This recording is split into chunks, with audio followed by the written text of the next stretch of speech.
आज हम प्रार्थना का एक सेमिनार जो है हम लेने जा रहे हैं, और उसके लिए सबसे पहले जो मैं एक वचन पढ़ना चाहती हूँ, एफेसी 6:18। ऐसा लिखा है, और हर समय और हर प्रकार से आत्मा में प्रार्थना और विनती करते रहो, और इसीलिए जागते रहो कि सब पवित्र लोगों के लिए लगातार विनती किया करो। जितने वचन हैं अगर आप मेरे साथ मिलके पढ़ सकते हैं तो अच्छा रहेगा, तो क्यों ना मिलकर एक और बार इसको हम पढ़ें। और हर समय और हर प्रकार से आत्मा में प्रार्थना और विनती करते रहो, और इसीलिए जागते रहो कि सब पवित्र लोगों के लिए लगातार विनती किया करो। प्रार्थना का सेमिनार है आज, लेकिन अलग अलग प्रकार की प्रार्थनाएं होती हैं, और उसमें से कुछ के नाम यहां पर लिखे गए हैं। जैसे कि क्या लिखा है, विनती, ओके, विनती। और हम आगे भी उसको देखेंगे, प्रेयर एंड सप्लिकेशन, यानी आत्मा में प्रार्थना और विनती करते रहो, ओके। और जागते रहो, ये भी एक प्रकार की एक प्रार्थना है। आगे और कुछ और वचनों को हम पढ़ेंगे। तिमोथियस 2:1, और पहले वचन में देखा है हर प्रकार की प्रार्थना, ना, हर समय हर प्रकार की प्रार्थना। तो अभी हम देखने जा रहे हैं कि कितने विभिन्न प्रकार की प्रार्थनाएं होती है, तो इसमें भी हम कुछ देखेंगे। पहला तिमोथियस 2:1 में क्या लिखा हुआ है, मिलकर पढ़े।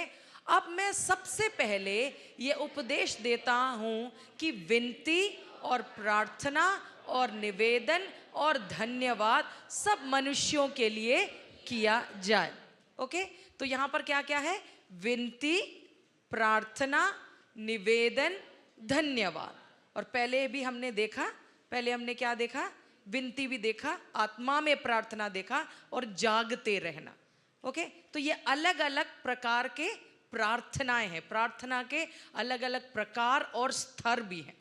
अगला वचन हम देखेंगे, मिलकर पढ़ें, याकूब 5:16। क्या लिखा है, इसलिए तुम आपस में एक दूसरे के सामने अपने अपने पापों को मान लो और एक दूसरे के लिए प्रार्थना करो, जिससे चंगे हो जाओ।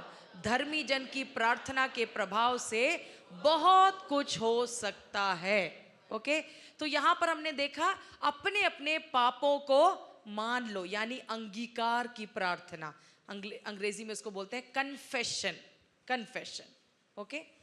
तो अलग अलग प्रकार की हम प्रार्थना हम देख रहे हैं यहां पर, और इसके साथ में कुछ और भी बातें हैं जो हम बाद में भी हम देखेंगे, लेकिन फिलहाल इन वचनों को हम पढ़ते पढ़ते हम जाएंगे। अलग अलग प्रकार की प्रार्थना, लेकिन आज का फोकस क्या है, आज हम किस पर फोकस करने जा रहे हैं, मध्यस्थता की प्रार्थना। अच्छा, इसमें मैं एक बार वापस आपको तिमोथियस में ले जाना चाहती हूँ। पहला तिमोथियस 2:1 में लिखा, अंग्रेजी में लिखा है सप्लिकेशंस, प्रेयर्स, इंटरसेशंस, यानी जो वहां पर विनती, प्रार्थना और निवेदन जो लिखा हुआ है ना, निवेदन अंग्रेजी में मध्यस्थता है, ओके। यानी बिछवाई की प्रार्थना, यानी नाके में खड़े होना, वो जो निवेदन का एक्चुअल जो मतलब है इंटरसेशन। और यहां पर ये बाइबल में ये शब्द आता है इंटरसेशन या इंटरसेसरी प्रेयर, यानी मध्यस्थता की प्रार्थना या बिछवाई की प्रार्थना, ओके। अब हम आगे बढ़ेंगे, हम मध्यस्थता की प्रार्थना के ऊपर आज हम फोकस करने जा रहे हैं। तो अगला वचन हम पढ़ेंगे, रोमी 8:26 और 27। क्या लिखा है, मिलकर पढ़ते हैं। इसी रीति से आत्मा भी हमारी दुर्बलता में सहायता करता है, क्योंकि हम नहीं जानते कि प्रार्थना किस रीति से करना चाहिए, परंतु आत्मा आप ही ऐसे आहें भर भर कर जो बयान से बाहर है हमारे लिए विनती करता है।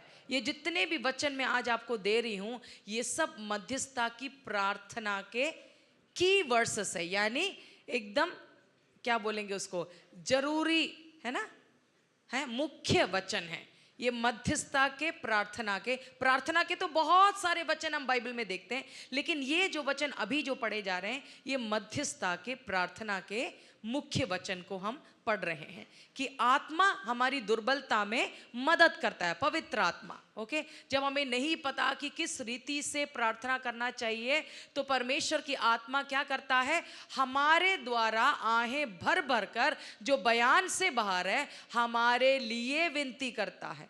तो हमने पवित्र आत्मा का जब शिक्षा को प्राप्त किया था, उस समय इस वचन से मैंने बताया था, पवित्र आत्मा हमारे लिए मतलब मेरे लिए भी करता है, और हमारे लिए मतलब मेरे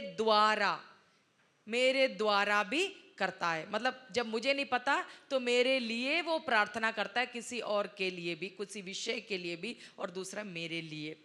ये दोनों मतलब इसमें आते हैं। अगला एक और हम वचन पढ़ेंगे, इब्रानी 7:25। यीशु मसीह के बारे में मैंने सवाल किया कि सबसे बड़ा मध्यस्थता करने वाला इंटरसेसर कौन है। ओके, और ये 2 वचनों में से इसको हम साबित करते हैं। क्या लिखा है इब्रानी 7:25, आए मिलकर पढ़ें। क्या लिखा है, इसीलिए जो उसके द्वारा परमेश्वर के पास आते हैं वह उनका पूरा पूरा उद्धार कर सकता है, क्योंकि वह उनके लिए विनती करने को सर्वदा जीवित है। यहाँ पर हिंदी में विनती है, लेकिन मूल भाषा यानी अंग्रेजी में मध्यस्थता करने के लिए, यानी बिछुआई करने के लिए। यीशु मसीह कहाँ पर बैठा है, पिता के दाहिने हाथ पर, और बैठ के कौन सी सेवकाई कर रहा है, मध्यस्थता यानी बिछुआई कर रहा है। किसके लिए, हम एक एक के लिए। यीशु मसीह नाके में खड़ा है, अपने पिता से विनती करता है, मध्यस्थता करता है। एक और वचन देखेंगे, आखिरी वचन यीशु मसीह के बारे में है, और वो क्या है, रोमी 8:34 में, 34 में क्या लिखा है, इसको भी मिलकर पढ़ते हैं। मसीह वह है जो मर गया वरन मुर्दों में से भी जी उठा, और परमेश्वर की दाहिनी ओर है, और हमारे लिए निवेदन भी करता है। पिता के दाहिने ओर में बैठकर हमारे लिए क्या करता है। पहले में हमने विनती देखा, यहाँ पर निवेदन देखा, लेकिन ये दोनों अंग्रेजी में और मूल भाषा में क्या है, मध्यस्थता यानी बिछुआई की प्रार्थना। ओके, अब आप पहली बार, तो ऐसा नहीं होगा कि कोई पहली बार सुन रहा होगा, लेकिन अगर जो हमारे बच्चे या जवान यहाँ बैठे या कोई अगर बपतिस्मा भी लिए होंगे, लेकिन है ना, आप नए, ज़्यादा पुराना नहीं है, क्योंकि कुछ समय पहले ही हमारे बीच में बपतिस्माएँ हुई है इस साल कई बार, तो हो सकता है कि मध्यस्थता प्रार्थना आपने सुनी होगी, लेकिन मध्यस्थता शब्द शायद हो सकता है कि आपको समझ में नहीं आएगा कि ये क्या है, क्योंकि ये रोज हम इस्तेमाल करने वाला शब्द नहीं है। बाइबल में भी इसको निवेदन, विनती सब इस्तेमाल किया गया है।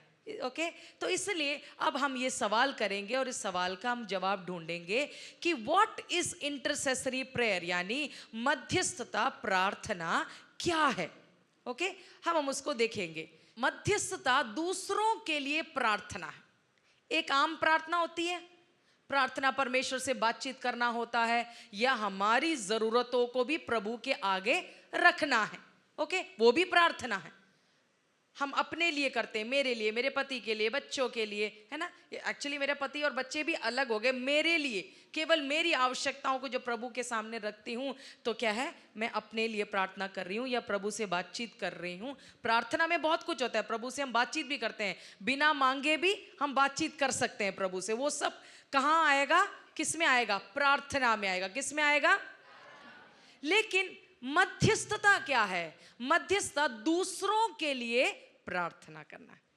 समझ गए, आप वहां पर अपने लिए कुछ भी परमेश्वर से बोल नहीं रहे हैं, मांग नहीं रहे हैं, लेकिन आप क्या कर रहे हैं, आप दूसरों के लिए हैं क्या कर रहे हैं, प्रार्थना कर रहे हैं। और मध्यस्थता प्रार्थना में परमेश्वर की इच्छा और पृथ्वी पर किसी भी व्यक्ति, समूह, राष्ट्र या परिस्थिति की वर्तमान वास्तविकता के बीच में खड़े होना, यानी सिंपल हम बोलेंगे, आप परमेश्वर के और किसी ना किसी के बीच में खड़े। समझ गए, परमेश्वर एक साइड में है और दूसरे साइड में कोई भी हो सकता है। एक व्यक्ति हो सकता है, एक परिवार हो सकता है, एक समूह हो सकता है, एक जाति हो सकता है, एक देश हो सकता है, एक परिस्थिति हो सकता है, कुछ भी हो सकता है। समझ गए, कुछ भी हो सकता है, एक व्यक्ति से लेकर एक, मतलब हमारी पृथ्वी, ये पूरा भूमंडल पूरा, है ना, कुछ भी हो सकता है। और परमेश्वर और उसके बीच में आप खड़े हैं, आप नाके में खड़े हैं, आप मध्यस्थता कर रहे हैं उसके लिए, उस व्यक्ति के लिए, उस परिवार के लिए, उस जाति के लिए, उस समूह के लिए, उस कलीसिया के लिए। अब समझ गए? मसीह की देह के लिए, देश के लिए, किसी के लिए, किसी विषय के लिए, कोई परिस्थिति के लिए, अपने लिए नहीं। याद रखना, मध्यस्थता प्रार्थना क्या है? किसी और के और परमेश्वर के बीच में खड़ा होना। समझ गए? पड़ोसी को जरा बोलें, परमेश्वर और किसी और के बीच में खड़ा होना मध्यस्थता है। बोलिए। ओके, तो बीच में आप क्या कर रहे हैं? हस्तक्षेप कर रहे हैं, इंटरवेंशन कर रहे हैं। अगला ऐसा लिखा है, मध्यस्थता को किसी एक तात्कालिक आवश्यकता के लिए पवित्र आत्मा द्वारा दिए गए संकेत के प्रति प्रेम पूर्ण प्रतिक्रिया के रूप में भी वर्णित किया जा सकता है। सिंपली अगर हम बताएंगे तो क्या है? पवित्र आत्मा आपको क्या देगा? बोझ देगा, प्रेरणा देगा, है ना। आपको दिल में महसूस होगा, अरे मुझे बैठना है, मुझे प्रार्थना करना है। किसी का चेहरा आपके सामने आ रहा है, या कोई एक परिवार आ रहा है, या कोई परिस्थिति आ रही है जो आपने सुना, देखा, न्यूज़ में पढ़ा, कहीं पर भी। आप समझ गए? तो उस परिस्थिति के लिए, उस व्यक्ति के लिए, उस किसी भी विषय के लिए आपके दिल में पवित्र आत्मा प्रेरणा दे रहा है कि बैठो और प्रार्थना करो। उस समय जब आप प्रतिक्रिया करेंगे, मतलब आज्ञाकारी हो जाएंगे, उस प्रेरणा को, उस क्या लिखा है, उस पवित्र आत्मा के द्वारा दिए गए संकेत के प्रति जब आप समर्पण करते हो, जब आप उसका आदर करते हो, जब अपने आप को दे देते हो उस विषय के लिए, प्रार्थना करने के लिए या परमेश्वर के सन्मुख जाने के लिए, तो वो क्या है? उसको मध्यस्थता बोलते हैं।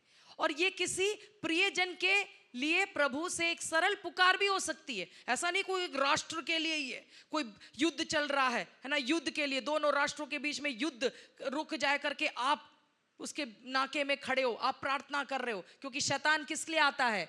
चोरी करने, डकैती करने, नाश करने के लिए आता है। युद्ध से क्या होता है? कुछ लाभ होता है? नहीं होता है। तो युद्ध हो रहा है, समझ लो हमारे देश के और पाकिस्तान के बीच में हुआ, अभी कई जगह हो रहा है, पिछले दिनों इजराइल, और हमको मालूम है, आपको सारा स्थिति मालूम है। और हमने यहाँ पर प्रार्थना करी है, ऑनलाइन प्रार्थना करी, यहाँ पर हमने संडे को किया, कई दिन किया, हर प्रार्थना सभाओं में हमने किया। तो आप क्या कर रहे थे? क्या कर रहे थे? आप मध्यस्थता कर रहे थे, आप बीच में खड़े हो रहे थे कि शैतान की इच्छा को आप क्या कर रहे थे? रोक रहे थे, उस पर रोक लगा रहे थे, और परमेश्वर से दया को मांग रहे थे, परमेश्वर से अनुग्रह को मांग, परमेश्वर का हस्तक्षेप मांग रहे थे। बहुत सारी बातें हम मांग रहे थे। हम जैसे आगे बढ़ेंगे तो क्या है? वो है मध्यस्थता। पवित्र आत्मा प्रेरणा देगा, बोझ देगा, और आप क्या करोगे? आप बैठ जाओगे प्रभु की उपस्थिति में। जिस विषय के लिए, जिस व्यक्ति के लिए प्रभु बोझ दे रहा है, उसके लिए आप प्रार्थना करना आरंभ कर दोगे। और ये आपका अपने के लिए भी हो सकता है, आपका पति, आपकी पत्नी, आपके माता पिता, भाई बहन, बच्चे, पड़ोसी, जिसका उद्धार नहीं हुआ है, जिससे आप प्रेम करते हैं, आपका बॉस, आपका सहकर्मी, किसी के लिए भी जिसके लिए आपके अंदर बोझ है और आप चाहते हैं उनका उद्धार हो, या उनके वो बीमार हैं, तो है ना, वो मरने पर हैं, तो उनके लिए नाके में खड़े होके प्रभु इसे बचा ले, प्रभु इन्हें छुड़ा ले। समझ में आया? कुछ समझ आ रहा है? ओके, तो ये है, क्या है इसको क्या बोलते हैं? जोर से बोलिए, मध्यस्थता। कुछ समझ में आ रहा है? ओके, आगे बढ़ेंगे। मध्यस्थता एक सहायक सेवकाई है, ये पृष्ठभूमि में रहती है, फिर भी इतनी शक्तिशाली होती है कि घटनाओं का मार्ग निर्धारित करती है। यानी बाइबल में हम नहीं देखते हैं, हम उसको आगे भी देखेंगे कि ये एक सपोर्टिव मिनिस्ट्री बोलते हैं, सपोर्ट मिनिस्ट्री। एक क्या है? मदद करने वाला, एक सहायता करने वाला एक सेवकाई है। ये पीछे काम करता है, ज्यादातर ये पर्दे के पीछे काम करने वाली एक सेवकाई है। मध्यस्थता करने वालों को, प्रचार करने का वालों को आप देखते हैं, आज मैं मध्यस्थता के बारे में शिक्षा दे रही हूँ, शिक्षक को आप देखते हैं, प्रचार करने वाले को देखते हैं, सभी को देखते हैं। लेकिन मध्यस्थता जो घंटों बैठ के करते हैं देश के लिए, राष्ट्र के लिए, लोगों के लिए, आत्माओं के लिए, वो कोई देखता नहीं है, कोई सुनता नहीं है। लेकिन परमेश्वर देखता है, आमेन। और उसका जवाब भी हम देखते हैं, आमेन। तो कहने का मतलब है कि वो एक सपोर्टिव मिनिस्ट्री है, वो मदद करने की सेवकाई पृष्ठभूमि में काम करती है, लेकिन फिर भी इतनी प्रभावशाली है कि वो क्या करता है, घटनाओं को निर्धारित करता है। वो मोड़, उनके प्रार्थना के वजह से बहुत कुछ बदल जाता है, उलटफेर हो जाता है, समझ रहे? ओके, आगे देखेंगे। मध्यस्थता एक मिलन का निर्माण करती है। ओके, मध्यस्थता परमेश्वर से, मध्यस्थ परमेश्वर से मिलते हैं और साथ में वे अंधकार की उस शक्ति से भी मिलते हैं जो उस विजय को लागू करती है जो यीशु ने क्रूस पर हमारे लिए प्राप्त की थी। याद रखना, मध्यस्थ दो काम करता है। मध्यस्थता करने वाला एक इंटरसेसर दो काम करता है। एक, अभी हमने देखा, परमेश्वर और लोगों के बीच में खड़ा होता है, ठीक है, लेकिन एक और काम करता है वो, जैसे पहले कहा, शैतान या शत्रु और लोगों के बीच में। यानी कुछ परिस्थिति है, हम परमेश्वर उस व्यक्ति के बीच, समझ लो एक व्यक्ति रोगी है, बीमार, तो हम परमेश्वर और उस व्यक्ति के बीच में खड़े होंगे। वो मरने पर है, प्रभु हम आपकी दया को मांगते हैं, प्रभु आप दया करें, अपने वचन को भेज कर इसे चंगा करें करके हम क्या कर रहे हैं, परमेश्वर से विनती कर रहे हैं, निवेदन कर रहे हैं। हम उस व्यक्ति के जान के लिए, उसकी आत्मा के लिए हम क्या कर रहे हैं, नाके में खड़े हो रहे हैं। और हम क्या करेंगे, शत्रु जो उसको, समझ लो उसका उद्धार नहीं हुआ है, तो हम क्या करेंगे, शत्रु जो उसका उद्धार ना हुआ, उसको नरक में ले जाना चाहता, तो हम क्या करेंगे, नाके में खड़े होंगे। हम क्या करेंगे, शत्रु के खिलाफ भी हम प्रार्थना करेंगे। शत्रु के एक एक जो वेपन्स है, यानी जो हथियार है, हम उसको क्या करते हैं, यीशु मसीह के नाम में जो अधिकार हमें दिया गया उसको इस्तेमाल करके उसको हम ढाते हैं। कुछ समझ में आया? शत्रु की योजना को हम नाश करते हैं और परमेश्वर की योजना को हम जन्म देते हैं। बोल सकते हैं? पड़ोसी को बोलिए, परमेश्वर की योजना को जन्म देते हैं, शत्रु की योजना को नाश करते हैं। किसके द्वारा? किसके द्वारा? मध्यस्थता के द्वारा। ये शब्द अच्छे से सीख लेना, मेरे को भी बोलना नहीं आता था पहले। मध्यस्थता के द्वारा, यानी और असल सरल से बोलेंगे तो बिछवाई की प्रार्थना के द्वारा या नाके में खड़े होने के द्वारा। ओके, तो एक मध्यस्थ वो व्यक्ति होता है जो प्रार्थना के माध्यम से दूसरों की ओर से हस्तक्षेप करता है, परमेश्वर की कृपा, दया या हस्तक्षेप की कामना करता है, और वो शैतान की इच्छा का भी विरोध करते हैं। समझ गए? हमें अब इस धर्म में बढ़ना है। अब ये नहीं कि प्रभु मुझे आशीष कर, मेरी नौकरी आशीष कर, मैं चंगी रहूं, मैं चंगा रहूं, मेरा सब कुछ भला हो। ये प्रार्थना तो करना ही है, वो प्रार्थना है, वो मध्यस्थता नहीं है। लेकिन जब आप दूसरों के लिए प्रार्थना करना शुरू करेंगे तब आप एक क्या बन जाएंगे, मध्यस्थ बन जाएंगे। क्या बन जाएंगे? बनना चाहते हैं? हालेलुया। ओके, तो हाँ, आप क्या कर रहे हैं, आप प्रार्थना के माध्यम से दूसरों की ओर से हस्तक्षेप आप कर रहे हैं। ओके, और परमेश्वर की दया और हस्तक्षेप की कामना कर रहे हैं। ओके, और शैतान की इच्छा को भी हम क्या कर रहे हैं, उसको नाश कर रहे हैं। ओके, अब हम आगे बढ़ेंगे। फैक्ट्स ऑफ इंटरसेशन, यानी कुछ मध्यस्थता के कुछ तत्व। बहुत सारी बातें जो इस विषय में सीख सकते हैं। मैं पता नहीं कितने दिन से तैयारी कर रही हूँ कि क्या इसमें डालूं क्या ना डालूं, क्योंकि इतना बड़ा टॉपिक है। हम पूरा एक हफ्ता इसमें हम सेमिनार ले सकते हैं, लेकिन आज कम से कम और जो ज़रूरी है और जो आपको समझ में आए, केवल उन्हीं बातों को आज आपके सामने प्रस्तुत करूंगी। तो इसको पूरा पकड़ लेना। जो लिख नहीं पाते हैं, प्रभु से प्रार्थना करते हुए बैठे कि प्रभु मेरे दिल की पट्टियों में लिख दे आज, कि मैं बिल्कुल समझ सकूं कि ये क्या है, ये कैसी प्रार्थना है, और मुझे आज अब से ये बनना है। आमीन, आमीन। ओके, हम आगे बढ़ेंगे।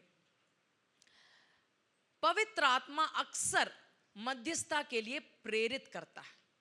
ये प्रेरणा हमारे अंदर से नहीं आती। देखो, हम स्वाभाविक रूप से क्या है, स्वार्थी हैं। हम स्वाभाविक रूप से क्या है, हम अपने लिए ही प्रार्थना करना चाहते हैं।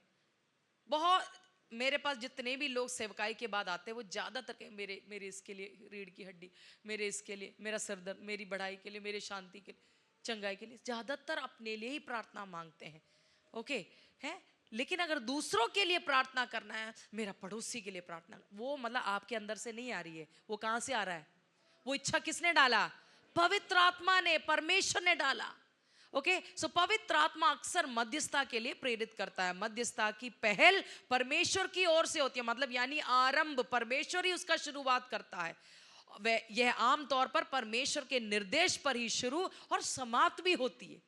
परमेश्वर ही उसको शुरू भी करता है, समाप्त भी करता है। मतलब जब काम हो जाता है तो हमारे दिल से वो बोझ हट जाता है।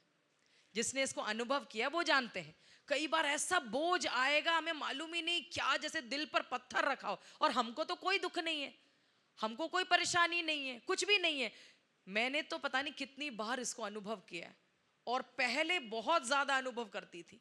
जब मैं घर में, जब कहीं पर भी नहीं जाती थी, बच्चे बहुत छोटे थे, कई साल मैंने घर में मध्यस्थता की प्रार्थना में सालों बिताए, घंटों घंटों बिताए, तब मुझे अनुभव होता था। कभी कब मुझे आज भी एक दिन, आज भी वो याद है, कुछ कुछ अनुभव, मतलब कई अनुभव हैं, लेकिन एक दिन एक अनुभव बता रही हूँ मैं। मेरे बच्चे छोटे हैं, मैं कपड़े धो रही हूँ बैठ के, बच्चों के कपड़े धो रही हूँ, गंदे कपड़े।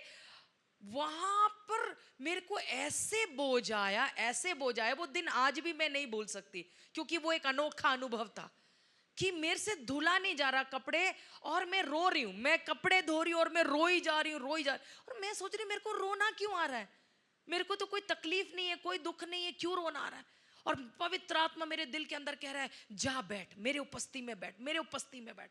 मैंने छोड़ दिया उसको वहीं पर, वहीं छोड़ के जाके प्रभु की उपस्थिति में बैठी, और परमेश्वर ने मेरे दिल में वो विषयों को डाला जिसके लिए मुझे प्रार्थना करनी थी। ऐसे कई एक घटना और मुझे याद आ रहा है बोलते बोलते। एक दिन आधी रात को, आधी रात भी नहीं कह सकती, कुछ 2-3 बजे के सुबह, मतलब भोर को, सुबह सुबह की बात है, मेरे को अचानक से बोझ हुआ। मैं सो रही हूँ, अच्छी खासी सो रही हूँ, अचानक से उठी, और मेरे को ऐसा बोझ, मुझे समझ नहीं आ रहा किसके लिए प्रार्थना करना, बस प्रार्थना करना इतना पता है। और मैं प्रार्थना करने लगी, और फिर मैं अन्य भाषा में जब हमें पता नहीं किस में प्रार्थना करना है, तो आत्मा में प्रार्थना करना शुरू करो, अन्य भाषा में, अन्य भाषा में। एकदम से मेरा भाई का चेहरा आया, भाई के लिए प्रार्थना करी, वो कहीं फंसा हुआ था। मैं सारा बता नहीं सकती, लेकिन उससे कुछ गड़बड़ ना हो जाए उस दिन, वो कहीं फंसा हुआ था, गड़बड़ ना हो जाए उस दिन मध्यस्थता उसके लिए कर, और मुझे नहीं मालूम था। अगले दिन मैंने उससे पूछा, पता नहीं क्यों रात को मेरे को, आधी रात को 2-3 बजे प्रभु ने उठा के तुम्हारे लिए बोझ दिया क्या? कहता हाँ, वो कहीं एक जगह उसको उठा के ले गए, कहीं बैठा था, और वो काफी दबाव में था, क्या करना है नहीं करना है, लेकिन उससे कोई गलती ना हो, वो गलती ना करने के लिए परमेश्वर ने उसको मदद किया। आमेन। तो हमें नहीं पता, कभी भी पवित्र आत्मा हमें, और थोड़ी देर के बाद, काफी देर में वो बोझ रहा, थोड़ी देर के बाद मुझे लगा, हाँ हल्का महसूस किया, मुझे लगा हो गया बस, और फिर मैं सो गई। तो ऐसे कई बार पवित्र आत्मा के द्वारा हमें बोझ मिलता है, वो निर्देश वहीं से आता है, पहल उसकी ओर से होती है, और समाप्त भी वही करता है। आगे बढ़ेंगे, समझ गए इतना क्या जो बोला है? जो संवेदनशील होता है ना, उसी को ये सब महसूस होता है। जो अपने ही दुख दर्द में जो फंसा हुआ है, उसको कभी महसूस नहीं होगा, लेकिन हमें संवेदनशील होना पड़ेगा। जल्दी से जाएंगे। मध्यस्थता को पवित्र आत्मा के 9 वरदानों में शामिल नहीं किया गया है। 9 वरदान सबको पता है? कुछ कुछ वरदान जो जल्दी से बोलो। बुद्धि का, ज्ञान का, भविष्यवाणी है, परख का, अन्य भाषा का, उसका अनुवाद का, विश्वास का, ऐसे कई सारे, कई, और ये 9 के अलावा भी और वरदान है। ओके, तो इन सब में कहीं पर भी हम मध्यस्थता की के वरदान को नहीं देखते कि कोई एक अलग सा वरदान है किसी को प्रभु देता है। ओके, बाइबल में इसका विशेष रूप से एक सेवकाई के रूप में उल्लेख नहीं किया गया है कि मध्यस्थता कोई अलग सी सेवकाई है। मैं सोचती हूँ इसलिए क्योंकि हम सबको करना है, हम सबको करना है। एनीवे, आगे बढ़ेंगे। लेकिन मध्यस्थता का प्रभाव भविष्यवक्ताओं, पुरोहितों, राजाओं और आप और मेरे जैसे सामान्य लोगों के जीवन में कई बार देखी जाती है। आमेन, आमेन। इसका प्रभाव हम, क्या आपने देखा है कभी? किसी ने आपके लिए कभी मध्यस्थता करी है? कभी आपने किसी के लिए मध्यस्थता करी है और हमने समाधान देखा है या छुटकारे देखे हैं? तो मतलब लिखा नहीं गया कि ऐसी कोई सेवकाई है, लेकिन हमने देखा है कि बाइबल में राजाओं से लेकर हम तक हमने इसका प्रभाव देखा है, जो भी इसमें आगे बढ़ा है। और परमेश्वर मध्यस्थता करने वालों की खोज करता है, और मध्यस्थ प्रार्थना बाइबल की परंपरा में गहराई से निहित है और पुराने और नए दोनों नियमों में दिखाई देती। ओके, जैसे मैंने कहा कि वो अलग से कोई सेवकाई नहीं है। जैसे पासबान होते हैं, सुसमाचार प्रचारक होते हैं, भविष्यवक्ता होते हैं, तो ऐसा नहीं है कि हाँ कि कोई एक मध्यस्थ है, बस वो प्रार्थना करेंगे, नाके में खड़े होंगे, वो बिछवाई करेंगे, बाकी सारा अपने लिए करते रहेंगे। समझ गए? ऐसा कोई अलग से कोई एक व्यक्ति को अलग से चुना नहीं गया। कोई अपने आप को दे सकता है, कोई अपने आप को सेवकाई के लिए सौंप सकता है, लेकिन परमेश्वर ऐसा नहीं। और फिर परमेश्वर उनको इस्तेमाल करेगा, उनकी प्रार्थनाओं को इस्तेमाल करेगा, लेकिन परमेश्वर ऐसे अलग से कोई एक है ना किसी को ही ये सेवकाई दिया, ऐसा नहीं है। तो अब हम देखेंगे पुराने नियम में और नए नियम में कुछ लोगों को हम देखेंगे जो मध्यस्थ थे। पहला, जैसे हमने देखा कि अब्राहम ने क्या किया, सदोम और अमोरा के लिए मध्यस्थता करी। आपको याद है ना, रेफरेंस वहां लिखा है, मैं बोलूंगी नहीं, आप देख के लिख लीजिएगा। उत्पत्ति में बस इतना मैं बोलूंगी। जब परमेश्वर ने कहा मैं सदोम और गमोरा को नाश करने जा रहा हूं, तो अब्राहम ने क्या करी, खड़ा हो गया बीच में। नहीं प्रभु, 50 होंगे तो 40 होंगे तो 30 होंगे तो 20, अब पता है 10 तक आके रुक गया। अब क्यों रुका, नहीं रुका, हम अभी नहीं बोलेंगे, समय नहीं है। लेकिन अब्राहम ने पहली बार नाके में यह मध्यस्थ किया, परमेश्वर के बीच में खड़ा हो गया, प्रभु नाश मत कर करके। अगला हम देखते हैं मूसा एक और प्रमुख मध्यस्थ है जो इजरायलियों की ओर से अक्सर प्रार्थना करता था, अक्सर उनके लिए मध्यस्थ। कितनी बार, एक बार तो परमेश्वर कहता है, मेरे भाषा में कह रही, साइड हट साइड में, अब भी इनको खत्म करता हूं। तो मूसा क्या बोला, प्रभु रिलेंट फ्रॉम योर, अगर अपने गुस्से से मुंह फेर। मतलब परमेश्वर को हिम्मत और यावत से बोलते, प्रभु ऐसा मत कर। और ऐसा भी बोल देता है कि मेरा नाम बेशक जीवन के पुस्तक से काट दे, लेकिन इनके ऊपर तरस खा। सोच के देखिए, मतलब क्या बंदा था, क्या दिल था, निस्वार्थ एक व्यक्ति। परमेश्वर भी ऐसा भी कहता है, तू हट, मैं तेरे को एक बड़ा जाति बनाऊंगा। हम होते तो ठीक है प्रभु, यही ठीक है, इनको ये वैसे भी नालायक है, मेरा तो दिमाग खराब करके रखा हुआ कितने सालों से, कर दे खत्म, मैं भी बोलने ही वाला था। ये इस लायक ही नहीं है। परमेश्वर ने भी इस लायक नहीं समझा कि वो कनान देश में प्रवेश करे। लेकिन जब भी परमेश्वर ने इनको नाश करने की सोची, खड़ा हो गया नाके में, नहीं प्रभु बचा ले, छुड़ा ले, तेरे नाम का लज्जा नहीं होना चाहिए। समझ रहे? मूसा मतलब बहुत पावरफुल इंटरसेसर था, जबरदस्त, है ना। फिर हम देखते हैं फिनेहास ने मध्यस्थता करे। आप पढ़ के देख लीजिए। ओह, ये एक लाइन जो है ना, मेरे को ऐसे दहलाया था। एक बार अगर हम पढ़ सकते तो अच्छा रहेगा। If you can just put that Psalm 106 verse 30, अंग्रेजी में से लिखा है, he stood between the living and the dead, मृतकों के, मरने वालों और जीवित लोगों के बीच में वो खड़ा हो गया। He stood between the living and the dead, मरने वालों और मृतक और जो जीवित थे उनके बीच में क्या हो गया, खड़ा हो गया करके ऐसे लिखा है। ओके, फिनेहास। आगे हम देखेंगे। फिर हम देखते हैं कि अगला जस्ट पुट याजक वर्ग, विशेषकर महायाजक की भूमिका में मध्यस्थता भी शामिल थी। यानी जितने भी याजक थे और खास करके महायाजक, आपको याद है ना कितने टाइम में जाता था अति पवित्र स्थान में, किसको याद है? साल में एक बार सारे देश का, पूरे देश के लोगों का पाप को लेकर उसके लिए प्रभु से क्षमा मांगकर वो सारा शुद्धिकरण के लिए, अपने लिए भी, देश के लिए, सबके लिए, वो साल में एक बार कहाँ जाता था? अति पवित्र स्थान में। तो याजक का भी क्या था? एक रोल था। सब बहुत उनके कई सारे जिम्मेदारियां थी। उनमें से एक था क्या है? लोगों के और परमेश्वर के बीच में, ताकि परमेश्वर का कोप उनके पाप के कारण उनके ऊपर ना भड़के और परमेश्वर उनको क्षमा करें। ओके, अगला हम देखते हैं। ओके, किसी को याद आ रहा है अय्यूब ने क्या किया था? हाँ, किसके लिए? किसके लिए? अपने मित्रों के लिए प्रार्थना करी, है ना। परमेश्वर ने बोला ये गलत बोल रहे हैं, और परमेश्वर ने कुछ ना कुछ तो उनके साथ हुआ होगा जो सब कुछ लिखा नहीं है बाइबल में, लेकिन परमेश्वर ने उसके मित्रों को जाके बोला, क्या बोला? जा अय्यूब से जाके बोल, वो तुम्हारे लिए प्रार्थना करेगा, तब तुम ठीक हो जाओगे। और अय्यूब ने प्रार्थना करी अपने दोस्तों के लिए, बिल्कुल करी, और जो भी समस्या थी उसमें से वो निकले, और परमेश्वर ने अब अय्यूब के ऊपर दुगना आशीष उसके बाद उंडेला। तो ये लोग सब पुराने नियम में हम देखते कई सारे लोग हैं। एक स्लाइड में जितना आ सकता था मैंने उतने ही लोगों के नाम लिखे, नहीं तो पूरा रात निकल जाएगा। फिर हम देखते हैं एस्थर ने, एस्थर को कितने लोग याद करते हैं? एस्थर ने अपने लोगों के लिए कितने दिन की उपवास करी? 3 दिन की, बिना खाए पिए, मतलब एक बूंद पानी भी नहीं पिया। ये होता है बहुत स्ट्रिक्ट फास्टिंग होता है, जबरदस्त उपवास होती है। मतलब जान जाने की बात थी तो उसने ऐसा उपवास किया, नाके में खड़ी, अपने लिए नहीं लेकिन अपने लोगों के लिए, पूरे यहूदी जाति के लिए वो नाके में खड़ी हुई, और इतना बड़ा एक रिस्क भी लिया, अपने जान को पर खेलकर वो राजा के सामने गई। ओके, सो फिर हम देखते हैं दानियल को भी हम देखते हैं।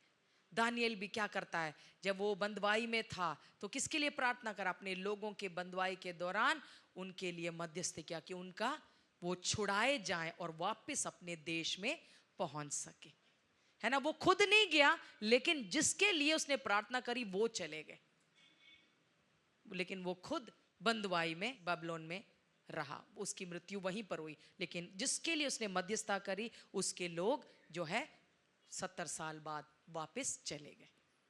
ओके, सो ऐसे कई लोग, अभी इतने ही लोगों के नाम मैंने लिखे हैं और रेफरेंस लिखे हैं, लेकिन नेहम्याह मध्यस्थता किया, एजेकेल ने मध्यस्थता किया, ऐसे कई सारे लोग हैं, हमको पुराने नियम में मिल जाएंगे। लेकिन हम आगे बढ़ेंगे नए नियम में, नए नियम में के भी कुछ लोगों को हम देख लेंगे। नए नियम में कौन कौन मध्यस्थता किया? पहले जरी ने बताया, शिमोन और हन्ना ने यरूशलेम के छुटकारे के लिए सालों साल प्रार्थना करी, सालों साल। किसके लिए? हन्ना विधवा हो गई थी, याद है ना, पुराने नियम वाली हन्ना नहीं, लूका रचित सुसमाचार में जो भविष्य वक्ता थी, वो उसकी बात मैं कर रही। उसने विधवा होने के बाद 7 साल ही अपने पति के साथ रही, और उसके बाद जब उसका पति गुजर गया तो उसने क्या कर दिया? अपना जीवन को किसके लिए समर्पित कर दिया? प्रार्थना के लिए। ऐसा लिखा है, मंदिर छोड़े बगैर दिन और रात शिकायत करती रही, बुड़बुड़ाती रही, सवाल करती रही, क्यों हुआ मेरे साथ ये? ऐसा नहीं। और वो कितने साल की थी जब यीशु मसीह मंदिर में आया था? 84, 84 इयर्स। 16 साल में समझ लो शादी हुई तो 7 साल पति के साथ जी। सोच के देखिए कितने साल उसने, 50 साल से भी बढ़कर अपने क्या है, राष्ट्र के लिए, अपने देश के लिए, उसके छुटकारे के लिए, एक पति के लिए प्रार्थना नहीं किया, बच्चे की आस में प्रार्थना नहीं करी, लेकिन किसके लिए प्रार्थना किया? देश के छुटकारे के लिए उसने प्रार्थना किया। आमीन। और क्या उसकी प्रार्थना, मध्यस्थता की प्रार्थना सुनी गई? क्या? बिल्कुल सुनी गई। उसके आंख, परमेश्वर ने कहा इसने इतने साल प्रार्थना की है, इसके मरने से पहले मैं अपने बेटे को पैदा करूंगा, और ये मेरे बेटे का मुंह देखकर ही ये यहां से जाएगी। आमीन, हालेलुया। हम देखते हैं, अगला देखेंगे, जल्दी से देखेंगे। स्तिफानोस ने अपने हत्यारों के लिए मध्यस्थता करी। कौन करता है? लेकिन करी तो किस किस के लिए मध्यस्थता करना? केवल अपने लोगों के लिए नहीं, देश के लिए ही नहीं, लेकिन इनके लिए भी करना जरूरी है। मतलब हमारे विरोधियों के लिए भी प्रार्थना करना है, जो हमको मार डालने आ रहे हैं उनके लिए भी मध्यस्थता करना है, क्योंकि हम तो मर जाएंगे तो कहां जाएंगे? किसी को पक्का नहीं है क्या? आप मरेंगे तो कहां जाएंगे? लेकिन अगर हमारे विरोधी जो प्रभु को नहीं जानते हैं वो मरेंगे तो कहां जाएंगे? बोलो नहीं मत से। तो उनके लिए प्रार्थना हमें करनी है नहीं करनी है? या हम बोलेंगे सत्यानाश हो उसका? नहीं, हम कहेंगे प्रभु इसकी आत्मा बचा ले। वही किया स्तेफानोस ने। प्रभु ये नहीं जानते ये क्या कर रहे हैं, यीशु मसीह का ही अनुकरण किया, इन्हें क्षमा कर, क्षमा कर, इन्होंने जो गलती किया है इनका हिसाब में मत लिख। मध्यस्थता करी अपने हत्यारों के लिए, पथराव जो उसको कर रहे थे। प्रारंभिक कलीसिया ने पतरस के छुटकारे के लिए प्रार्थना करी जब वो जेल में पड़ा था, याद है ना? हम देखते हैं। ओके, तो जल्दी से बोल के जा रही हूं। हम पौलुस की अनेकों प्रार्थनाओं को हम देखते हैं जब वो दूसरों के लिए करता, हर कलीसिया के लिए करता है, एफेसियों के लिए, फिलिपियों के लिए, कोलोसियों के लिए, हर कलीसिया के लिए, तेस्सलोनियों के। वो कहता है और क्या बोलता है, मैं तुमको हमेशा याद रखता हूं प्रार्थना में। तभी मैंने कहा नए नियम का यीशु मसीह के बाद, उसके बाद अगर कोई मध्यस्थ रहा होगा तो पौलुस, क्योंकि पता नहीं कितने लोगों के लिए, कितनी कलीसियाओं के लिए नाम ले लेकर और क्या प्रार्थना करता था, ये सब जगह में लिखा हुआ है जो अभी दिख रहा है आपको। ऐसे नहीं कि हम कई लोग फेंकते हैं, अरे हम प्रार्थना कर रहे हैं आपके लिए, लेकिन पौलुस क्या प्रार्थना करता था बाइबल में लिखा गया। और ऐसी प्रार्थना जो आज भी हमारे सर के ऊपर से निकल जाती है, इसकी गहराई इतनी, क्योंकि पवित्र आत्मा से सुनकर प्रेरणा प्राप्त कर कर वो प्रार्थना करता था, अपने लिए नहीं, दूसरों के लिए। सो नए नियम में भी हम देखते हैं कई सारे, और भी कई सारे लोग हैं, लेकिन इतना ही हम देखेंगे। फिर हम देखते हैं जीसस द अल्टीमेट इंटरसेसर, यीशु जो परम मध्यस्थ है हमारा। हम देखते हैं नए नियम में क्या है, यीशु मसीह सर्वोच्च मध्यस्थ है। रोमी 8:34 हमने पहले पढ़ा, शुरू में पढ़ा, याद है ना? पिता के दाहिने हाथ पर बैठकर यीशु मसीह मध्यस्थ हमारे लिए करता है। ओके, और यीशु मसीह ने किस किस के लिए प्रार्थना करी? वो तो 2000 साल से यीशु मसीह वही सेवकाई स्वर्ग में बैठ के कर रहे हैं, लेकिन जब पृथ्वी में थे किस किस के लिए प्रार्थना करी? याद आ रहा है? किस किस के लिए करी आप बताइए? अपने चेलों के लिए करी। यूहन्ना 17 में एक लंबी प्रार्थना हमने देखा ना, एक महायाजक की प्रार्थना, द प्रीस्टली प्रेयर, हम देखते हैं जब यीशु मसीह ने अपने चेलों के लिए करे, उतना ही नहीं आपके लिए, मेरे लिए भी करी। और क्योंकि यीशु मसीह बोलते हैं मैं उन सबके लिए प्रार्थना करता हूं जो आने वाले दिनों में मुझ पर विश्वास करेंगे। हालेलुया। तो आपके लिए कोई प्रार्थना करे ना करे, ऑलरेडी किसी ने कर रखा है 2000 साल पहले, और आज भी स्वर्ग में बैठकर दाहिने हाथ पर बैठ के मध्यस्थता कर रहा है वो आपके लिए। आमेन। तो हमें रोना पिटना नहीं, अरे कोई नहीं, किसी को नहीं पता मेरे विषय, कोई मेरे लिए प्रार्थना नहीं करता। अरे एक है जो मध्यस्थता आपके लिए करता है, पिता से हमारे लिए। आमेन। जब यहां था तभी भी करी और आज भी कर रहा है। Amen, hallelujah. इसलिए हमको यीशु के समान बनना है, तो इसके बारे में सीखना पड़ेगा। ओके, तो यीशु मसीह ने अब चेलों के लिए करी, सारे विश्वासियों के लिए करी, और एक बार पतरस के लिए भी करी। क्या बोला कि पतरस, शैतान तुझे फटकने के लिए मुझसे मांग करी, लेकिन मैंने तेरे लिए प्रार्थना करी कि तेरा विश्वास टल ना जाए। सोच के देख लिए कितना हमारे लिए तरस खाता है यीशु मसीह सबके लिए। और यीशु मसीह के भी जीवन में हम देखते हैं, उन्होंने भी अपने शत्रुओं की क्षमा के लिए पिता से, जब क्रूस पे पड़े थे तो बोला, पिता इन्हें क्षमा कर क्योंकि ये नहीं जानते ये क्या कर रहे हैं। यीशु मसीह ने भी करी। और फिर हम देखते हैं क्या, हमारे महान महायाजक यीशु ने पृथ्वी पर रहते हुए मध्यस्थता करने का उदाहरण प्रस्तुत किया, और पवित्र शास्त्र हमें आश्वस्त या आश्वासन देता है कि वे आज भी स्वर्ग में मध्यस्थता करते हैं। आमेन।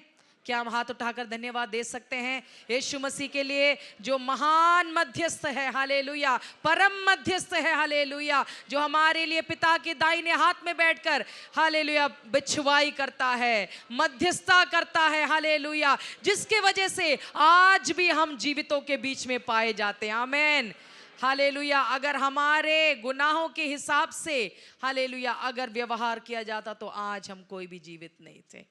आमेन। लेकिन यीशु मसीह की मध्यस्थता है, आमेन, कि हम यहाँ पर आज बैठे हैं। Hallelujah, hallelujah. ओके, मध्यस्थता क्यों इतना जरूरी है? ये सब समझ के हम थोड़ा बहुत आइडिया मिल गया कि करना जरूरी है या नहीं। मध्यस्थता की प्रार्थना करना जरूरी है ना? ओके, फिर भी हम देखेंगे कुछ विषय, कुछ बातों को कि क्यों महत्वपूर्ण है। क्यों महत्वपूर्ण है? क्यों महत्वपूर्ण है? ये परमेश्वर की आज्ञा का पालन है। ओके, मध्यस्थता बाइबल की इस आज्ञा का पालन करती है कि हम अपने पड़ोसी से अपने समान प्रेम करें और एक दूसरे के लिए प्रार्थना करें। यीशु ने बोला अपने पड़ोसी से अपने समान प्रेम करना है। अरे बड़ी आज्ञा में से वो एक भाग है कि अपने पिता से, अपने परमेश्वर से, प्रभु परमेश्वर से पूरे तन मन से, ओके, प्राण से, बल से सब प्रेम करना है और अपने पड़ोसी से भी प्रेम करना है। तो पड़ोसी से प्रेम करोगे तो प्रार्थना करोगे। जिसके लिए प्रेम करते हैं उसके लिए प्रार्थना करते हैं ना? हाँ, तो वो यीशु मसीह के वचन का पालन करना है, आज्ञा का पालन करना है, तभी ये महत्वपूर्ण है। अगला कारण क्या है? ये परमेश्वर के चरित्र को प्रतिबिंब करता है। यानी ये सभी लोगों के लिए परमेश्वर के प्रेम, दया और करुणा से भरे हृदय को प्रदर्शित करता है। परमेश्वर की आज्ञा को हम मान रहे हैं जब हम मध्यस्थता कर रहे हैं। दूसरा कि परमेश्वर का क्या दिल है? क्या दिल है? कि सब नाश हो जाए, सब नाश हो जाए, नालायक सारे नाश कर दो इनको? नहीं। क्या लिखा है तीमुथियुस में? कि परमेश्वर चाहता है कि एक भी व्यक्ति नाश ना हो। तो जब हम मध्यस्थता करते हैं तो हम परमेश्वर के प्रेम और दया और करुणा से भरे हृदय को प्रदर्शित करते हैं, हम दिखा रहे हैं। जब हमारे से विरोध, जो सरकार जब हमारे विरोध में काम करती है, जब हम उनके लिए प्रार्थना करते हैं, हम उनको बता रहे ऐसा है, हम इसलिए तुम्हारे लिए प्रार्थना करते हैं क्योंकि परमेश्वर तुमसे प्रेम करता है। आमेन, आमेन। ओके, अगला, और ये क्या है? परिवर्तन लाता है। क्यों जरूरी हमें करना है प्रार्थना? क्योंकि मध्यस्थता व्यक्तियों और समुदायों के जीवन में चंगाई, छुटकारा और परिवर्तन ला सकती है और लाता भी है। क्या क्या लाता है? क्या लिखा है? व्यक्तियों के जीवन में और समुदायों में क्या लाता है? जोर से बोलिए। चंगाई, छुटकारा और बदलाव, परिवर्तन। क्या लाता है? क्या लाता है? मध्यस्थता प्रार्थना। कितने किस्से में सुना सकती हूं, लेकिन अभी टाइम नहीं है, इसलिए सिर्फ शिक्षा में ही मैं आज फोकस कर रही हूं। कैसे पूरे पूरे जाति मध्यस्थता प्रार्थना के द्वारा उनका परिवर्तन हो गया, है ना? सुसमाचार ने तो किया ही, लेकिन उनके लिए कई लोगों ने प्रार्थनाओं के मध्यस्थता किया। प्रार्थना के वजह से कैसे चंगाई, छुटकारे और परिवर्तन समाजों में, गुटों के बीच में आया। Hallelujah, hallelujah. और क्यों जरूरी है? क्योंकि ये एकता का निर्माण करता है हमारे बीच में, विश्वासियों के बीच में। क्या करता है? एकता को बढ़ावा देता है। ये विश्वासियों के बीच एकता की भावना को बढ़ावा देता है, क्योंकि वे प्रार्थना में एक दूसरे का समर्थन करते हैं। जब हम एक दूसरे के लिए प्रार्थना करते हैं, हम क्या कर रहे हैं? समर्थन कर रहे हैं। उससे क्या बढ़ता है? एकता बढ़ती है। सिर्फ अपने लिए ही प्रार्थना करते रहोगे तो नहीं एकता बढ़ेगी। हमको एक दूसरे के लिए प्रार्थना करना, जो मुश्किल लोग हैं उनके लिए भी प्रार्थना करना है। जब करते रहोगे, हमारे अंदर उनके लिए तरस आएगा, दया आएगा, प्रेम आएगा। आमीन। अगला क्या है? ये बहुत जरूरी है। मध्यस्थता आत्मिक युद्ध में एक शक्तिशाली हथियार है जो दुश्मन की योजनाओं को विफल करने और परमेश्वर के राज्य को आगे बढ़ाने में मदद करता है। ठीक है? सब जाग कर सुन रहे हैं ना? सब लोग ध्यान दे रहे हैं ना? तो मेरे साथ भी ये एक एक चीज आप पढ़ सकते हैं। पढ़ने से आपको और समझ में आएगा, दिख भी रहा है, सुन भी रहा है। जब आप पढ़ेंगे भी क्या आ जाएगा? तीनों रीति से आपके अंदर चला जाएगा। क्या लिखा है? हम मिलकर पढ़ेंगे। मध्यस्थता आत्मिक युद्ध में एक शक्तिशाली हथियार है जो दुश्मन की योजनाओं को विफल करने और परमेश्वर के राज्य को आगे बढ़ाने में मदद करता है। मध्यस्थता क्या है? एक हथियार है जो परमेश्वर ने दिया। प्रार्थना एक हथियार है ना? वो शत्रु के योजनाओं को क्या करता है? ढा देता है, नाश कर देता है, सत्यानाश कर देता है, और परमेश्वर के राज्य को क्या करता है? बढ़ाता है। तो जरूरी है मध्यस्थता प्रार्थना। तो हमें लड़ाई करने से कुछ नहीं होगा। अगर कुछ युद्ध है तो कैसे करना है? प्रार्थना में जाओ, मध्यस्थता करो, परमेश्वर परिस्थिति को, व्यक्ति को बदल देगा। आमेन, हालेलुया, हालेलुया। ओके, अब हम चलेंगे अगले सवाल। एक मध्यस्थता के क्या गुण होते हैं? अगर आपको एक मध्यस्थ बनना है, मध्यस्थता प्रार्थना करने वाले, तो आपके क्या क्या गुण होने चाहिए, तभी आप एक असरदार मध्यस्थ बन सकते हैं। जल्दी से उसको हम देखेंगे। सब मेरे साथ साथ पीछे बोलेंगे, प्रेम पूर्ण और दयालु हृदय, यानी प्रेम से भरा हुआ और दया से भरा हुआ। समझ गए?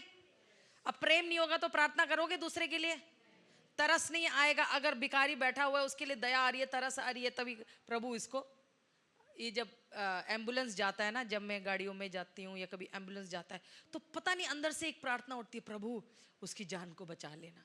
जान ना पहचान ना देखा भी नहीं, कुछ नहीं, लेकिन अंदर से एक प्रार्थना उठती है, प्रभु जो भी है उसको। कभी कभी ट्रैफिक में फंसा हुआ जब एम्बुलेंस को देखती तो बड़ी तरस आती है। मैंने कहा प्रभु उसकी मरने से पहले उसको पहुंचने देना हॉस्पिटल में, क्योंकि हमें नहीं मालूम कितना सीरियस में होगा। वो तरस नहीं होगा तो दुआ नहीं आई, है ना? नहीं तो हमारे देश में लोग ऐसे हैं कि वो एम्बुलेंस के कुछ जगह भी नहीं देते, क्योंकि तरस नहीं है, प्रेम नहीं है, स्वार्थ है। लेकिन अगर स्वार्थ नहीं होगा तो जगह भी देंगे, और हम मसीह लोग क्या करेंगे, एक शब्द प्रार्थना भी कर देंगे कि प्रभु उस पर तरस खाना कर। तो प्रेम और दया का हृदय, निस्वार्थता, निस्वार्थता यानी स्वार्थी होंगे तो अपने लिए ही प्रार्थना करके उठ जाएंगे, लेकिन निस्वार्थता होगी तो क्या करोगे? देश के लिए, दुनिया के लिए, शत्रु के लिए, सबके लिए प्रार्थना करके उठोगे। पवित्रता और अनुशासन का जीवन। अब मैं बता दूं, अगर हमारे जीवन में पाप है तो परमेश्वर हमारे पाप को नहीं, हमारी प्रार्थना को नहीं सुनेगा। बाइबल में बल्कि ऐसा भी लिखा है, पति पत्नी के बीच में अच्छा रिश्ता रहे ताकि तुम्हारी प्रार्थनाएं रुक ना जाए। परमेश्वर तुम्हारे प्रार्थना को रोक ना ले, इसलिए पति पत्नी के बीच का संबंध भी बढ़िया रहना चाहिए, ऐसा लिखा हुआ है। इसलिए पवित्रता हमारे जीवन में, ऐसा नहीं कि हम परफेक्ट होना है, 100% सब लोग सिद्ध नहीं है, लेकिन तभी हम क्या करते हैं, जब प्रभु की उपस्थिति में जाते हैं तो सबसे पहले हम क्या करते हैं, प्रभु अनजाने में अगर कोई गलती हुई है तो क्या करते हैं, हम क्षमा मांगते हैं। हम कहते हैं प्रभु मुझे पवित्र कर, मुझे शुद्ध कर, और ताकि मेरे प्रार्थना में कोई रुकावट ना आए। तो क्या करना है, पवित्रता और अनुशासन का जीवन भी होना बहुत जरूरी। अब इसके बारे में गहराई में समय नहीं है इसलिए नहीं बोलूंगी, लेकिन हमें मतलब जैसे दानियल के बारे में लिखा है कि वो अपने रीति के अनुसार प्रार्थना करता था। दिन में कितना बार करता था प्रार्थना दानियल? 3 बार। और उसने इतने बड़े विषय के लिए प्रार्थना करी और वो उसके जीवन काल में पूरा हुआ। ओके, आगे हम देखेंगे विश्वास। सब जोर से बोलें, विश्वास। पहला क्या था? प्रेम और दया वाला दिल। दूसरा क्या था? निस्वार्थ था। तीसरा पवित्रता और अनुशासन का जीवन। चौथा क्या है? विश्वास। मतलब आप प्रार्थना कर रहे हो, विश्वास है पता नहीं सुनेगा, प्रभु नहीं सुनेगा, कोई फायदा है नहीं। प्रार्थना बीच मध्यस्थता करने वाले को विश्वास करना है कि परमेश्वर मेरी प्रार्थनाओं को सुनेगा, जवाब देगा। उसके वायदों को जब उठा के प्रार्थना करेंगे, हम विश्वास करेंगे इसमें जो लिखा है सच है, और ये वचन जब लेकर हम प्रभु के पास वापस जाएंगे तो वो सुनेगा और जवाब देगा। आमेन, आमेन। परसिस्टेंस यानी दृढ़ता, यानी हार ना मानना। एलिया ने बारिश के लिए कितनी बार प्रार्थना करी? जा देख क्या, जा देख क्या, जा देख क्या, जा देख क्या, 7 बार भेजा। और फिर आके वो बोला हाँ हाँ एक बादल जैसा कुछ आ रहा है, बना रहा। परसिस्टेंस, दृढ़, मतलब हिंदी में वो शब्द ठीक से नहीं मिला मुझे नहीं लग रहा वो ठीक है, लेकिन यही डिक्शनरी ने दिया। मतलब लगे रहा, लगा रहा, लगा रहा, लगा रहा, जब तक जवाब नहीं आया। एक मध्यस्थता करने वाले के अंदर ये गुण होना चाहिए। विनम्रता, विनम्रता, तभी दूसरों को हम प्राथमिकता देंगे, दूसरों को बेहतर समझेंगे, है ना, तभी दूसरों के लिए प्रार्थना करेंगे। परख, परख जान होना बहुत जरूरी है। क्या प्रार्थना करना, ठीक है। अब कोई आके बोला दीदी भैया प्रार्थना करो ये रिश्ता हो जाए, ये मेरी नौकरी ये मिल जाए, ये मेरा बिजनेस काम करे, और मध्यस्थता करने वाला परख कर बोलेगा प्रभु अगर ये तेरी ओर से नहीं है द्वार बंद कर दे। कई बार मेरे पास अमेरिका जाने के लिए कई लोग प्रार्थना विषय लेकर आए, मैंने कहा प्रभु अगर ये तेरी ओर से नहीं ना बंद कर दे। 2-3 बार लोग आए, फिर उसके बाद मेरे पास लोग आना बंद कर दिए कि उन्होंने कहा इसके पास जाओ तो ये द्वार बंद कर देती है।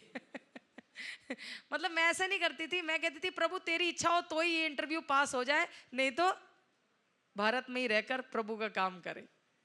मतलब कहने का मतलब है कि परख होना चाहिए। ये नहीं कि कोई भी आके कोई विषय बोल दिया, हमने कहा प्रभु हाँ हो जाए इसके जीवन में। अरे अगर वो प्रभु की इच्छा नहीं है तो परख होना चाहिए, क्या प्रभु की इच्छा है वो समझ होना चाहिए, है ना। ओके आगे देखेंगे। फिर क्या है, आज्ञाकारिता। पहले मैंने बताया ना, जब परमेश्वर अगुवाई करेगा, बोलेगा बैठो इस विषय के लिए प्रार्थना करो, उस व्यक्ति के लिए प्रार्थना करो, इतना समय दो मुझे, तो हमें क्या करना है, नहीं प्रभु टाइम नहीं है अभी, कल परसों अगले हफ्ते अगले साल नहीं। तब हमें क्या होना है, प्रभु के प्रति संवेदनशील होकर आज्ञाकारिता होके हमें प्रभु की बातों को मानना। या प्रभु कह रहा है ऐसा प्रार्थना कर, तो भी हमें आज्ञाकारी होना है। फिर क्या है, साहस के साथ हमें प्रार्थना करना है।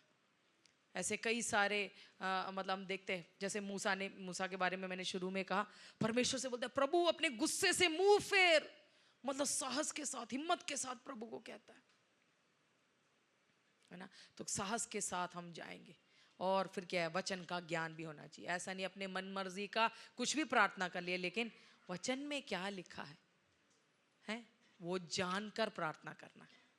वचन में लिखा है कि अन्य जाति के साथ, है ना, तुमको बिजनेस पार्टनर नहीं बनाना, उसके साथ शादी नहीं करनी, लेकिन फिर जाके क्या कर रहे हैं कि प्रभु जी अपने लिए नहीं किसी और के लिए ही सही, है ना। हम कह रहे हैं प्रभु ये बहुत दीवाना है उसका, प्रभु वो पागल हो जाए। वो कह रहा है देखो मैं पागल जो, मैं आत्महत्या कर दूंगा, आप प्रार्थना करो कि यही लड़की मिल जाए मुझे, वही लड़का मिल जाए।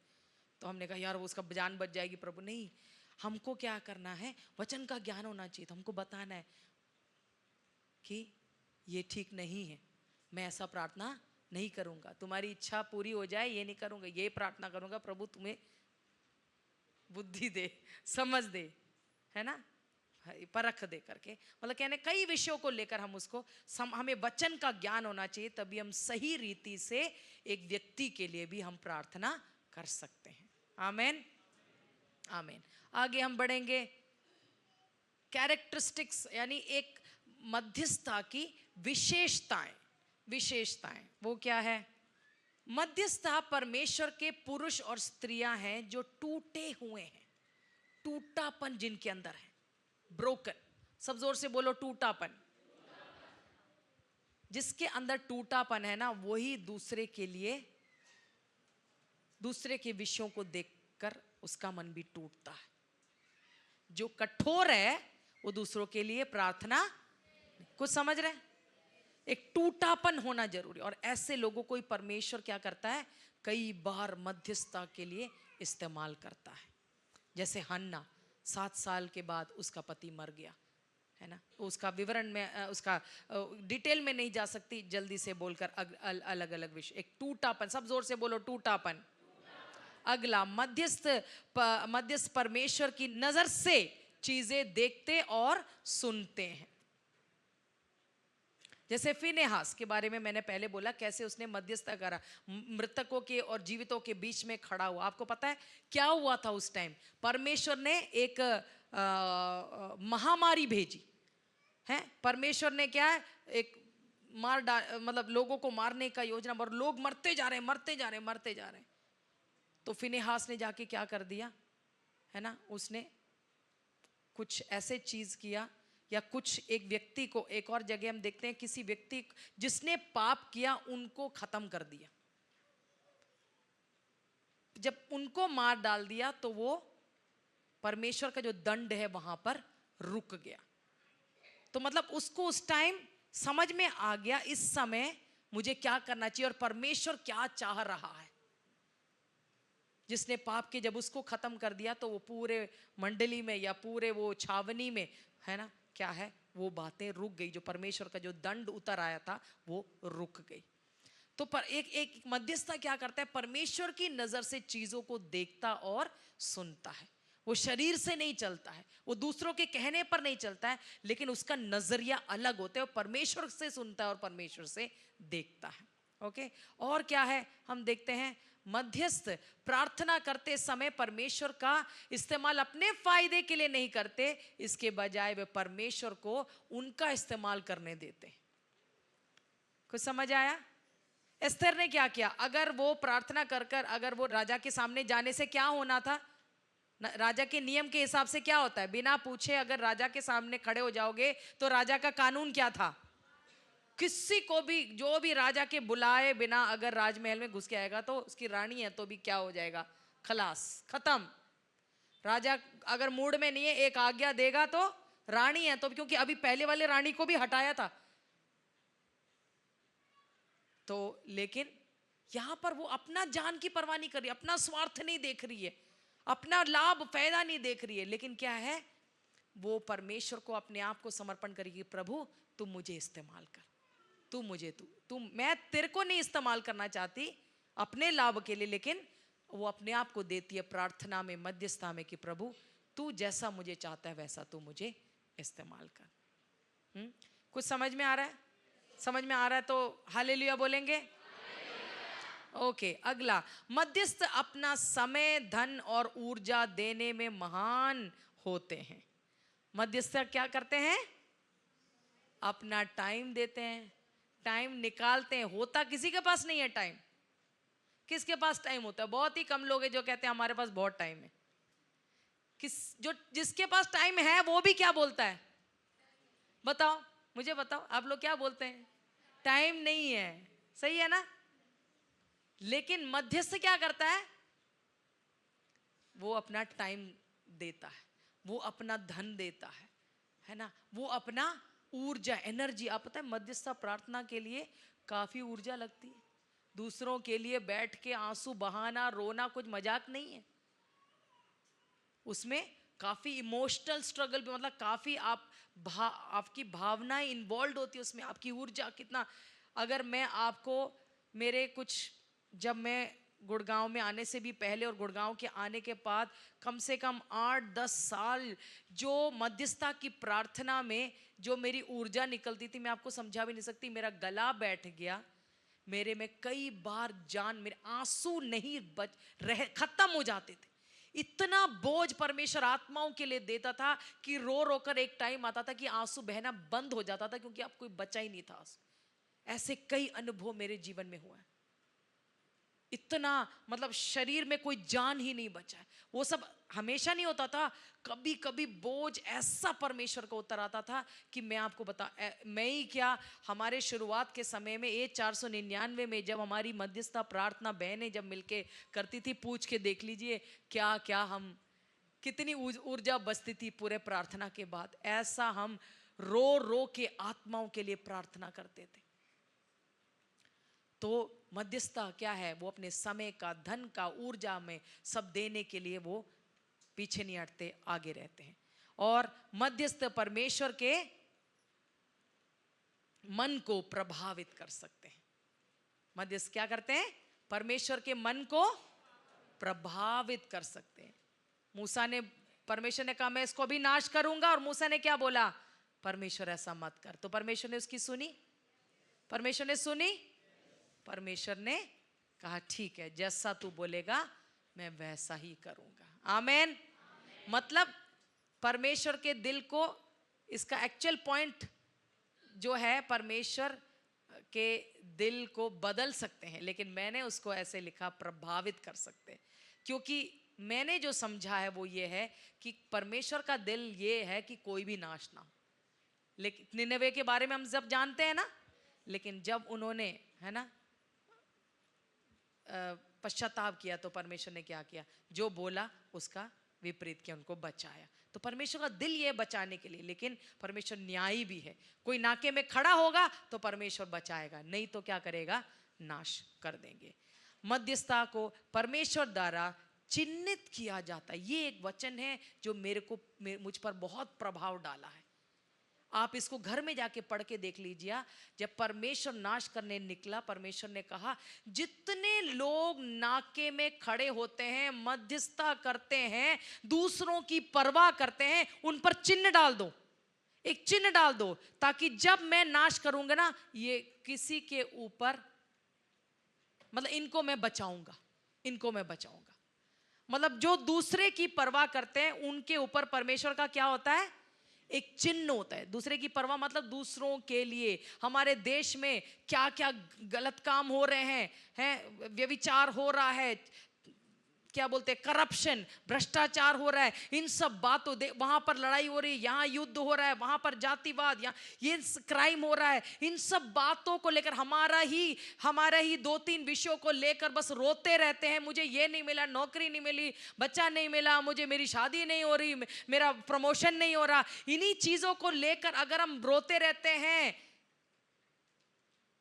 और देश दुनिया में इतना कुछ हो रहा है, उसके बारे में हमको परवाह नहीं है, हम स्वार्थता में अगर हम जी रहे हैं, तो परमेश्वर उसका जवाब लेगा एक दिन।